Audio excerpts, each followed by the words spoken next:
राधे राधे। महाराज का विषय ठाकुर जी प्रेम के भूखे। वृंदावन में बिहारी जी के एक भक्तनी थी, नाम था कांताबाई। बिहारी जी को अपना लल्ला कहा करती थी, उन्हें लाड़ दुलार से रखा करती थी और दिन रात उनकी सेवा में लीन रहती थी।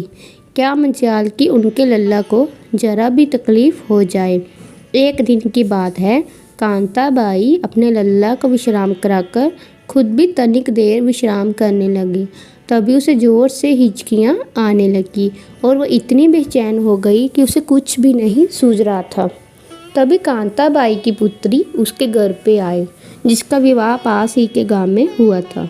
तब कांताबाई की हिचकियाँ रुक गई, अच्छा महसूस करने लगी तो उसकी अपनी पुत्री को सारा वृत्तांत सुनाया कि कैसे वह हिचकियों में बेचैन हो गई।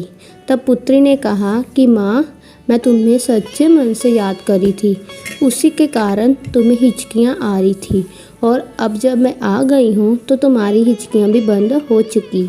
कांताबाई हैरान रह गई कि ऐसा भी भला हो सकता है। तब पुत्री ने कहा, हाँ माँ, ऐसा ही होता है। जब भी हम किसी को अपने मन से याद करते हैं तो हमारे अपने को हिचकियाँ आने लगती हैं। तब कांताबाई ने सोचा कि मैं तो अपने ठाकुर जी को हर पल याद करती हूँ, यानी मेरे लल्ला को भी हिचकियाँ आती होगी। हाय मेरा छोटा सा लल्ला हिचकियों में कितना बेचैन हो जाता होगा।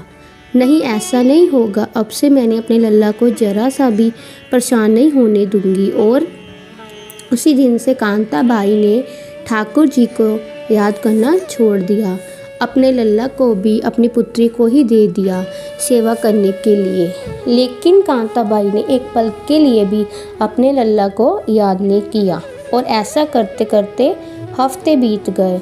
और फिर एक दिन जब कांताबाई सो रही थी तो साक्षात बांके बिहारी जी कांताबाई के सपने में आते हैं और कांताबाई के पैर पकड़कर खुशी के आंसू रोने लगती है। कांताबाई फौरन जाग जाती है और उठकर प्रणाम करते हुए रोने लगती है और कहती है कि प्रभु, आप तो उनको भी नहीं मिल पाते जो समाधि लगाकर निरंतर आपका ध्यान करते रहते हैं।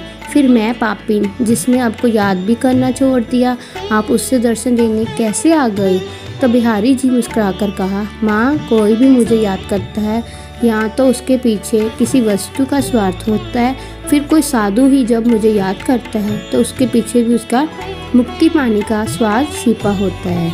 लेकिन धन्य हो माँ, तुम ऐसी पहली भक्तन हो जिसने ये सोचकर मुझे याद करना छोड़ दिया कि कहीं मुझे हिचकियाँ आती होगी। मेरी इतनी परवाह करने वाली माँ मैंने पहली बार देखी है। तभी कांताबाई अपनी मिट्टी के शरीर को छोड़कर अपने लल्ला में लीन हो जाती है। इसलिए बंधुओं, वो ठाकुर तुम्हारी भक्ति और चढ़ावे के भी भूखे नहीं, वो तो केवल तुम्हारे प्रेम के भूखे हैं। उनसे प्रेम करना सीखो, उनसे केवल किशोरी जी ही प्रेम करना सिखा सकती है। और प्रेम से बोलो राधे राधे।